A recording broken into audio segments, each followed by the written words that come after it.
रखा था। परसों मोदी जी ने कहा कि रेवड़ी कल्चर खत्म, और सुप्रीम कोर्ट भी राज्य सरकारों को कह रहा है कि बहुत कर्जा चल रहा है, ये सिस्टम बंद होना चाहिए। देखिए, जहाँ इनको नई टेक्नोलॉजी से लैस करने की बात है तो रेवड़ी कल्चर नहीं है।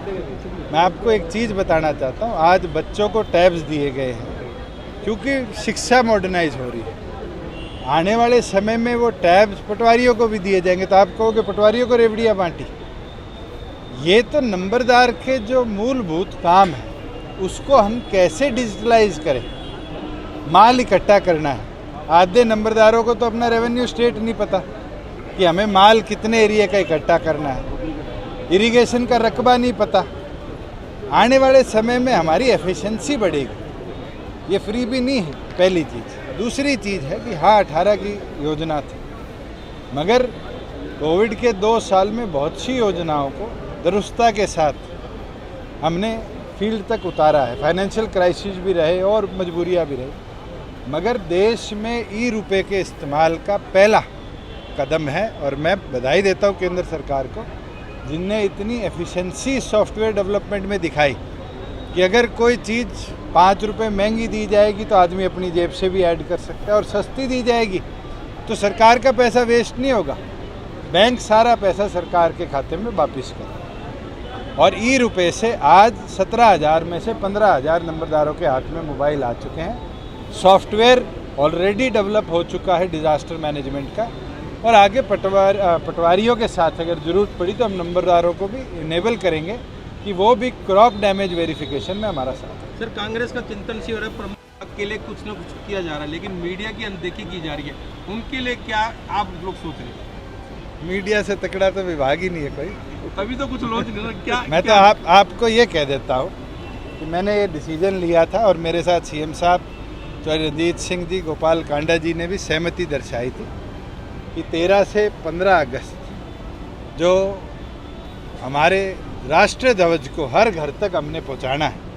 मैं तो आपके माध्यम से ये ज़रूर कह सकता हूँ, मेरी तनख्वाह से जितने झंडे आएंगे मैं पत्रकार साथियों को देता हूँ, घर घर लगाओ, घर घर प्रचार। ये भी चिंता है कांग्रेस की चिंता में हर रोज चिंता पैदा हो रही है। जो पार्टी सीबीआई और ईडी को निष्पक्ष एजेंसी कहती थी आज से 7-8 साल पहले, आज वो इसको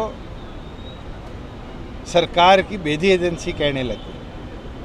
और इन्वेस्टिगेशन में कोई अरेस्ट ही नहीं हुआ अभी तक, तो सिर्फ पूछताछ चल रही है। उसके विरुद्ध भी सारे अपने चीफ मिनिस्टर, एमपी, एमएलए को दिल्ली बैठा रखा है। ये घबराहट दिखाती है चोरों के मन में। अगर चोरी नहीं करी तो फिर डरने का कोई उद्देश्य नहीं बनता। मगर अभी तो 2 बुलाए हैं, मेन चोर तो बाहर है, और थोड़े दिन रुक जाओ। इस पूरे मामले का एसोसिएट जनरल लिमिटेड का जो मास्टरमाइंड है उसको जिस दिन बुलाएंगे तो आपको असर हरियाणा में हर पार्टी का कार्यकर्ता पार्टी संगठन को और नेतृत्व को बढ़ाने की इच्छा रखता है।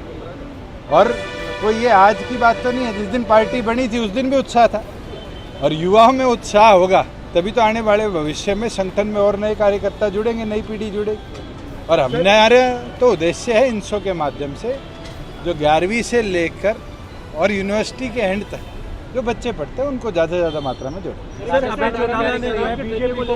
भ्रष्टाचार में लिप्त बताया, और उन्होंने सीधा डायरेक्ट आप पर हमला किया है कि कहीं ना कहीं मेरा नाम लिया, अच्छी बात है, उनको मेरा नाम तो याद आने लग गया। पीछे तो जितने आरोप लगाए उनने मेरे पे, मैंने एक एक का जवाब दिया। अगर मैं कल कह दूं आप भ्रष्ट हो तो आप क्या करोगे? आप सबूत मांगोगे? मैं तो आपसे मांग लेता हूँ, खड़ा हूँ आपके सामने, कोई 1 रुपए की गड़बड़ आरोप मेरे पे, मेरे संगठन पे, मेरे डिपार्टमेंट पे लगाओ तो बताओ। अगर किसी ने गलती करी तो दुष्यंत चौटाला ने उसको पकड़ा, उसके सख्त खिलाफ कार्रवाई करी, सस्पेंड किया, एफआईआर कराई। ना करी हो तो बताओ। गुड़गांव में सबसे पहले रेवेन्यू में जो लोग फंसे थे उनके खिलाफ हमने कार्रवाई करी, छोड़ा नहीं। और आने वाले समय में भी डिजिटलाइजेशन का फ़ायदा लेकर जो ये गड़बड़ियाँ थी इसको रोक रहा। दर्द तो जरूर उन लोगों को होता है जिनकी 2 नंबर की कॉलोनियाँ बनती थी वो रुक गई, जिनकी 2 नंबर की शराब बिका करती थी रुक गई। और आज के दिन ये प्रोविज़न हरियाणा को छोड़ के किसी स्टेट में नहीं है कि अगर कोई 2 नंबर की शराब बेचता हुआ पकड़ा गया है तो जिस डिस्टिलरी या बॉटलिंग प्लांट से वो शराब निकली है उसके मालिक तक के ऊपर 120(b) में FIR होती है। और मैं चैलेंज देता हूँ कांग्रेस को भी और प्रदेशों के भी मिनिस्टर्स को कि वो जो प्रोविज़न हरियाणा ने किया है वो प्रोविज़न अपनी स्टेट में लागू करे, इलीगल सेल ऑफ अल्कोहल पूरी तौर पे बंद हो जाएगी।